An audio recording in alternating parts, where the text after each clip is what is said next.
राजेश ला centre में आप लोगों का स्वागत है। आज हम लोग SC/ST एक्ट 1989, जिसको एट्रोसिटी एक्ट 1989 के नाम से जाना जाता है, इसी के कुछ महत्वपूर्ण धाराओं पर चर्चा करेंगे जो काफ़ी व्यवहारिक हैं। बहुत सारे लोग परेशान रहते हैं कि इस धारा का मतलब क्या है। जिन पे ये धाराएं लगाई जाती हैं या जिन लोगों के द्वारा ये धारा लगवाई जाती है, दोनों लोग अनभिज्ञ होते हैं कि ये धारा लगाए जाने पर क्या प्रभाव होता है, किस तरह की सज़ा दी जाती है, अपराध का नेचर क्या होता है और इसमें क्या उपचार है। तो मैंने स्टेप बाय स्टेप चीज़ों को बताया है कि अगर Z31Z से संबंधित एट्रोसिटी एक्ट का कोई भी धारा किसी व्यक्ति पर लगती है, चाहे वो 31Z जिसको 3-1 या कहते हैं, या फॉर यज्ञ, तो 3-1 या हो या Z हो, ZA हो, ZB हो, ZC हो, यानी या आ हो या बा हो या बड़ा आ हो या छोटी ई हो या करके बड़ी ई हो या करके छोटा ओ, ठीक है, या 31Z ये देखिए मैंने यहाँ लिखा है, या का भी कह सकते हैं, या खा या गा भी हो सकता है, और यहाँ का की जगह छोटा आ भी हो सकता है, खा की जगह बड़ा आ भी हो सकता है, गा की जगह छोटी ई भी हो सकती है, और हाँ इस तरह की धारा जो है हो सकती है आपको। तो कुल मिलाकर के अगर 31Z या 31 या लगी हुई है किसी व्यक्ति पे, तो यह वीडियो Z से जुड़ी हुई जितनी भी धाराएं हैं सभी पे मैंने एक साथ समझा दिया है, तो कोई कन्फ्यूजन नहीं रहेगा किसी को, किसी भी तरह की कोई समस्या आपको नहीं रहेगी। सारी समस्याएं इसी में जो है उनका निराकरण कर दिया गया है। अब एक एक करके हम लोग देखते हैं। सबसे पहले लिखा, अगर कोई भी व्यक्ति, ध्यान दीजिएगा ये धारा लगाई कब जाती है, जब कोई व्यक्ति जो अनुसूचित जाति या जनजाति से भिन्न जाति का है, चाहे वो OBC हो या सामान्य वर्ग का हो, जब वो किसी अनुसूचित जाति या जनजाति व्यक्ति को क्या करता है, उसको गांव को, उसको अपने घर को, वो जहां निवास कर रहा है उस स्थान को छोड़ने के लिए मजबूर करता है या किसी और व्यक्ति से छोड़वाता है, किसी और को उकसा करके उससे उसको अपना घर, गांव या निवास स्थान को छोड़ने के लिए विवश करता है, तब ऐसे व्यक्ति पर 31Z लगाई जाती है या 31 या लगाया जाता है।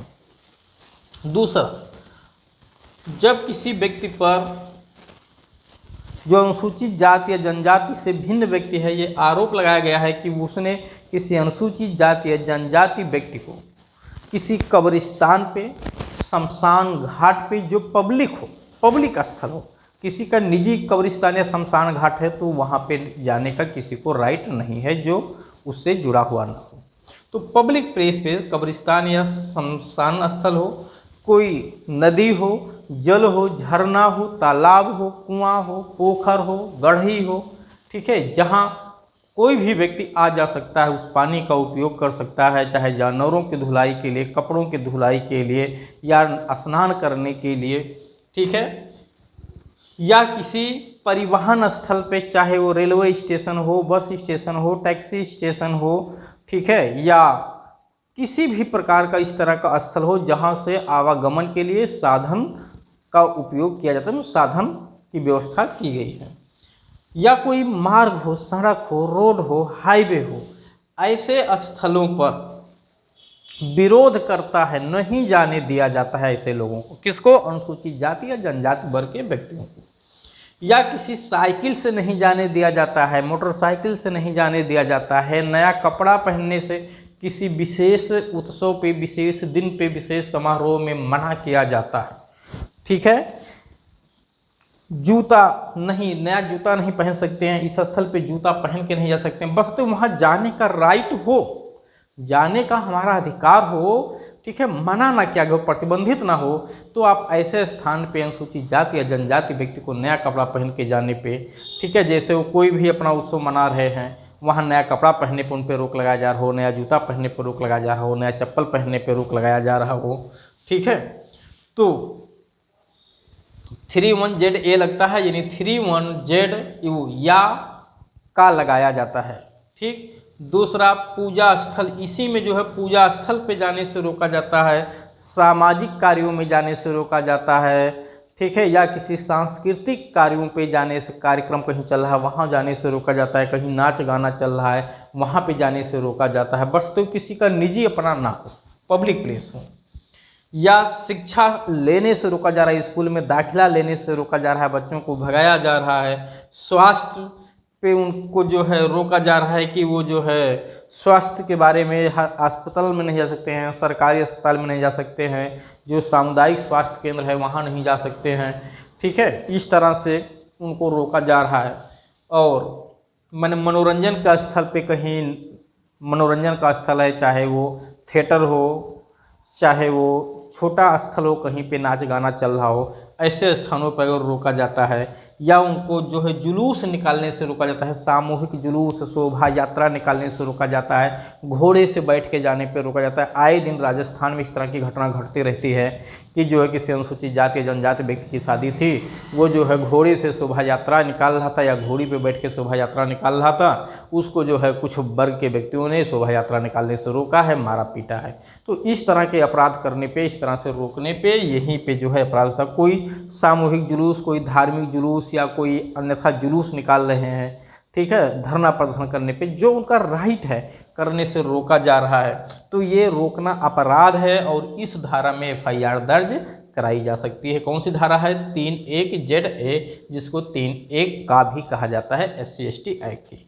इतना ही नहीं, किसी व्यापार, कारोबार, ठीक है, व्यापार करने से उनको रोका जा रहा है। किसी भी प्रकार का कोई दुकान कहीं लगाने से रोका जा रहा है, तुम ये दुकान नहीं लगा सकते हो, ये सामान नहीं बेच सकते हो, ठीक है, इस तरह का सामान आप नहीं बेच सकते हो, आप कहीं पढ़ा नहीं सकते हो, ठीक है, उनके पढ़ाने पे रोक लगाया जा रहा है, उनकी मेहनत मजदूरी करने पे रोक लगाया जा रहा है, तुम ये काम नहीं कर सकते हो, मतलब किसी भी प्रकार के, ठीक है, तुम ये काम, पान नहीं लगा सकते हो, ठीक है, किराना स्टोर की दुकान नहीं खोल सकते हो, साथ चाय समोसा की दुकान नहीं खोल सकते हो कि तुम छू लोगे तो आप पवित्र हो जाएगा।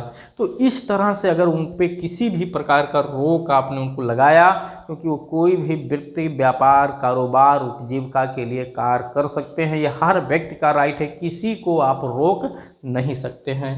रोकने पे धारा 31ZA का अपराध बनता है, या 31 या का इसको हिंदी में कहा जाता है। दूसरा धारा लिखा है यहाँ मैंने कि अगर किसी अनुसूचित जाति या जनजाति की महिला को जादू टोना के नाम पे, डाइन के नाम पे उसकी शारीरिक या मानसिक यंत्रणा उसको दी जाती है, यानी पीड़ा दी जाती है शारीरिक रूप से या मानसिक रूप से, क्या कहने पे उसको जो है डाइन कहा जाता है, उसको डाइन कहा जाता है, उसको जादू टोना करने वाली महिला कहा जाता है।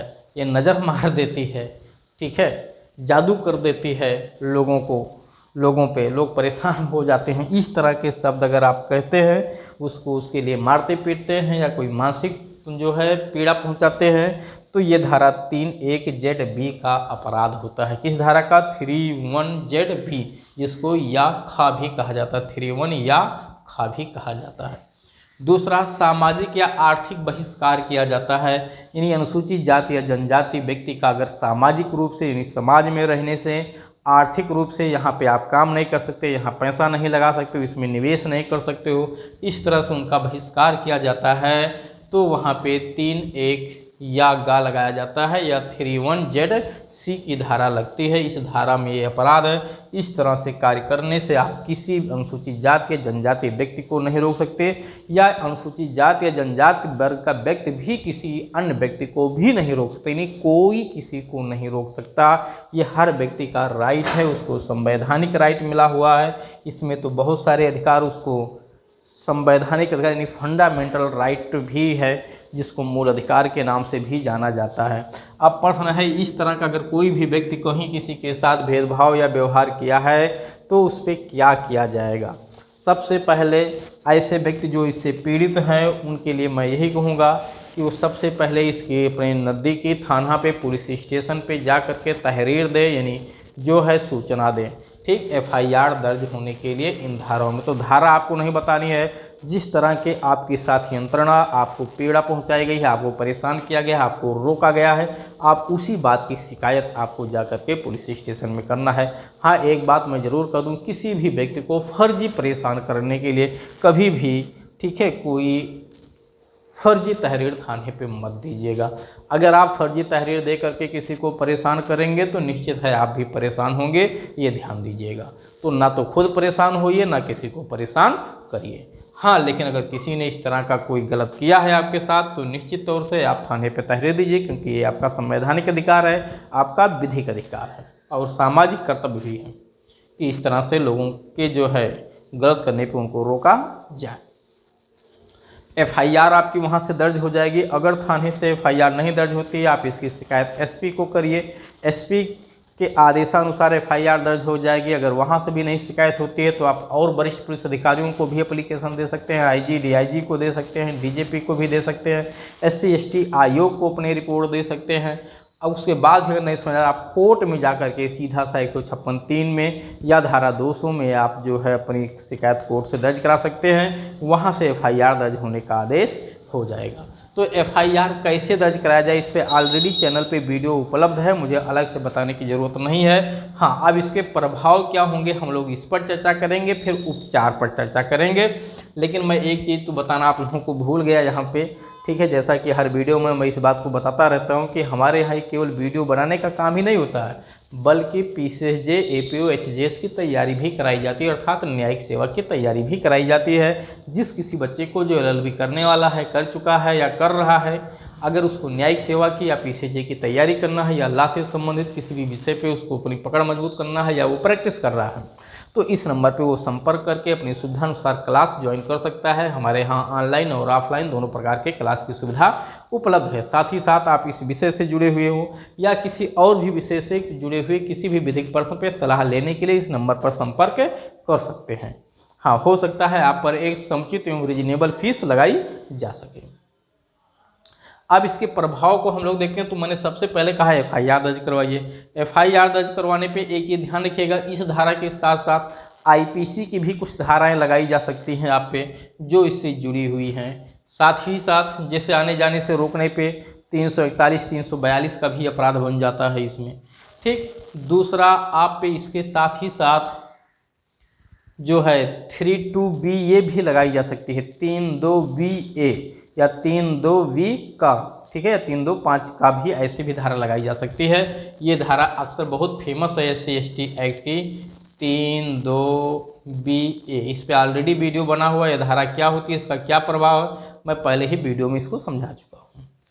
तो FIR दर्ज हो जाएगी। बात आई गिरफ्तारी की, तो देखिए ये धाराएं बहुत मजबूत धारा नहीं है, सज़ा की दृष्टि से बहुत गंभीर धाराएं नहीं हैं, तो इसमें पुलिस गिरफ्तार कर भी सकती है। उसे गिरफ्तारी करना कोई बहुत मैंडेटरी नहीं है, लेकिन पुलिस को अगर उचित लगता है तो गिरफ्तार कर भी सकती है और चाहे तो नहीं भी गिरफ्तार करे। तो गिरफ्तारी कोई मैंडेटरी नहीं है, पुलिस के लिए बाध्यता नहीं है, गिरफ्तारी करेगी ही करेगी। हाँ, लेकिन अगर वो व्यक्ति इस तरह से परेशान लगातार कर रहा है तो उसे पुलिस गिरफ्तार भी कर सकती है। जब ऐसा आरोपी गिरफ्तार हो जाएगा, अगर पुलिस नहीं गिरफ्तार कर रही है, आपको लगता है कि उसे गिरफ्तार किया जाना जरूरी है अन्यथा और बड़ी हानि हो सकती है, तो आप SP के यहाँ एप्लीकेशन दे सकते हैं गिरफ्तारी के लिए। दूसरा, जब ऐसे व्यक्ति को गिरफ्तार किया जाएगा तो उसमें पूरी संभावना है कि इन धाराओं में FIR दर्ज होने पे यानी 31Z या ZA या ZB या ZC में आपको बेल बाहर से ही मिल जाती है, जेल में नहीं भेजा जाता है। उम्मीद यही होती है, ठीक है, संभावना प्रबल रहती है कि बाहर से बेल मिल जाती है, ठीक है, भले वो एंट्रीम बेल ही क्यों ना मिले लेकिन बाहर से बेल मिल जाती है। अगर बाहर से बेल नहीं मिली तो आपको 2-4 दिन के लिए जेल जाना पड़ सकता है, उसके बाद फिर आपको बेल मिल जाती है।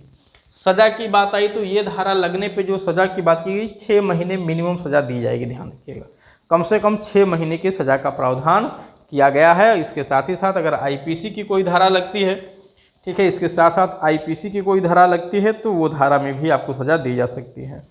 तो 6 महीना तो सज़ा कम से कम है, लेकिन 5 साल तक मैक्सिमम सज़ा है। ध्यान रखिएगा, मिनिमम अगर धारा लग गई, अगर कोई व्यक्ति दोषी हो गया तो 6 महीने के लिए तो उसे जेल जाना ही है, निश्चित है। कब? जब मामला कोर्ट से डिसाइड हो जाएगा, वो दोषी हो जाएगा। बात रही मैक्सिमम सज़ा की, तो 5 साल तक अधिकतम सज़ा ऐसे व्यक्ति को दी जा सकती है और जुर्माना तो लगाया ही जाएगा उस पर। दूसरी बात रही सज़ा, तो सज़ा पे चर्चा हो गया, जमानत पे भी चर्चा हो गया, समझौता। ठीक है। देखिए SC/ST एक्ट पे मैंने ऑलरेडी वीडियो बनाया है कंप्रोमाइज़ पे कि कंप्रोमाइज़ हो सकता है कि नहीं। तो यहाँ पे जो है समझौता, लीगली समझौता का प्रावधान सिर्फ यहाँ SC/ST एक्ट में नहीं किया गया है, साफ तौर से मना किया गया है। समझौता का प्रावधान CRPC की धारा 320 में बताया गया है, लेकिन ये धारा समझौता योग्य नहीं है। फिर भी यहाँ पे पार्टी अपने केस को वापस लेने का एप्लीकेशन दे देती है और समझौता हो जाता है। ठीक है, यानी पार्टी खुद ही केस नहीं चलाना चाह रही है तो ऐसी स्थिति में समझौता वो पार्टी कर सकती है। कैसे किया जाता है मैं ऑलरेडी इस पर वीडियो बना चुका हूँ, आप वहाँ से जाके इसको देख सकते हैं। अब प्रश्न ये है उपचार, पीड़ित को क्या उपचार मिलेगा। तो पीड़ित को उपचार ये है कि उसकी FIR दर्ज हो जाएगी, ठीक है, आरोपी गिरफ्तार हो जाएगा, उसको जेल जाना पड़ेगा दोषी हो जाने पे। दूसरा ये इस पर राहत राशि दी जाती है। तो अगर ये धाराएं लगी हुई हैं तो यहाँ पे कम से कम 1 लाख रुपए राहत राशि के तौर पे दी जाती है। ठीक है, 1 लाख रुपए तक राहत राशि के तौर पे पीड़ित को दिलाया जाता है। अब राहत राशि की मांग हम कहाँ करें, कैसे करें, कितने दिन के भीतर होता है, ऑलरेडी इस चैनल पे सारे वीडियो उपलब्ध है। आप एक एक करके सबको देख सकते हैं। फुर्सत में देखिए, आराम से देखिए, जल्दबाजी में देखने की जरूरत नहीं है। हाँ, बस चैनल को सब्सक्राइब करते रहिए, कमेंट जरूर करते रहिए और अपने दोस्तों को, जान पहचान के लोगों को शेयर करते रहिए, जिससे कोई भी वीडियो अपलोड किया जाए तो उसका नोटिफिकेशन आपके पास सर्वप्रथम पहुंच जाए। साथ ही साथ अगर इन धाराओं में अपराध होने पे FIR तो दर्ज ही करा सकते हैं। FIR दर्ज कराने के साथ साथ आप सिविल केस भी दाखिल कर सकते हैं, क्योंकि आपकी सिविल नुकसानी भी हुई है, उस पर आप जो है कंपनसेशन के लिए, मुआवजे की मांग के लिए CPC में जा करके सिविल मुकदमा भी दाखिल कर सकते हो, जिसको दीवानी मुकदमा भी कहते हैं। हाँ, अगर किसी व्यक्ति पर फर्जी आरोप लगा करके उसको परेशान कर दिया गया है और कोर्ट से ये साबित हो जाता है कि ऐसा आरोप फर्जी था, पूर्ण रूप से उस व्यक्ति को केवल गलत तरीके से फंसाया गया है, तब ऐसे व्यक्ति को जिसे फंसाया गया है उसको भी ये अधिकार है कि उस व्यक्ति पर जिसने इस धारा के तहत मुकदमा दर्ज कराया है, कोर्ट से मामला खत्म होने के बाद जब ये कोर्ट ने निश्चित कर दिया कि फर्जी FIR दर्ज कराई गई थी जानबूझ करके, तब वो व्यक्ति जो फर्जी FIR में फंसा था, ऐसे व्यक्ति के खिलाफ धारा 211 का, धारा 500 का जो है मुकदमा दर्ज करा सकता है। यानी FIR इन धाराओं में या कंप्लेंट इन धाराओं में दर्ज करा सकता है, क्योंकि फर्जी केस चलाने का राइट किसी भी व्यक्ति को नहीं है। साथ ही साथ जो अगले व्यक्ति को मानसिक और शारीरिक रूप से पीड़ा पहुंची है, नुकसान हुआ है, इसके लिए वो सिविल केस भी दाखिल करके वसूली भी कर सकता है। तो चलिए, उम्मीद है कि आप लोगों को समझ में आया होगा कि ये धाराएं कब लगाई जाती हैं, क्यों लगाई जाती हैं, इनका क्या प्रभाव होता है। हाँ, ये सब चीज़ें जो लिखी हैं ध्यान दीजिएगा, ये सब एक दिन की बात नहीं है। सदियों से इस तरह से परेशान किया जा रहा था लोगों को, तभी इस तरह की धाराएं लिखी गई हैं यहाँ पे। तो चलिए, उम्मीद है आप लोगों को अच्छे से समझ में आया होगा। अब हम लोग नेक्स्ट क्लास में मिलेंगे।